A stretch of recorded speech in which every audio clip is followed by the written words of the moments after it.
और सारा आज कलाकार एक मुंह से इस सारा मीडिया के बाइकआउट करलो आ केहू इंटरव्यू ना दी।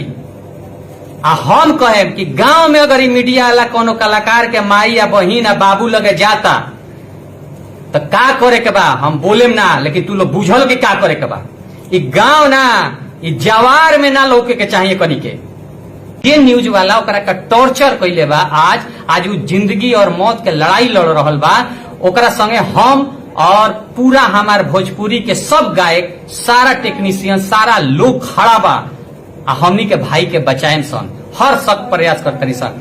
आज वो लोग इतना टॉर्चर कैलक ओकरा के, इतना जाकर हुआ देखे कि ओकर इंटरव्यू कैसे कैसे लोग ले लेबा और सब लोग ओकरा अगर कुछ होता तो ओकर गुनाहगार बा लोग। वो सब लोग पर FIR काहे ना होके के चाहिए और ऐसा मीडिया के बहिष्कार काहे ना होके चाहिए। सब लोग कही कर लो कि जे मीडिया वाला बा ओकरा के बहिष्कार कर लो, कोनो मीडिया वाला के इंटरव्यू मत दलो। आज जौन लड़का जिंदगी और मौत से जूझ रहल बा ओकरा जानता रह, ओकर मेहरारू के 8 महीना के लड़का बा पेट में। आज ओकरा पर का गुजरी, का आज ओकरा पर गुजरी ई बताओ।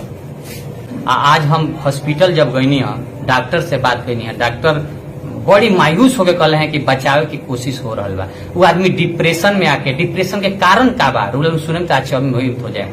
ई लोग तो ओकर इंटरव्यू लेबे कोई लोग, ओकरा घरे चल गई लोग, ओकरा परिवार के इंटरव्यू, ओकरा घर से जब फोन आवे लागल कि भाई तू का करत रहा, तू डिप्रेशन में हमनी के डालत रहा, तब बेचारा डिप्रेशन में आ गई। अब पता ना का कोइल का ना कोइल, की तो जांच के विषय बा, आई पर जांच हो रहा बा। रिपोर्ट आई तो पता चली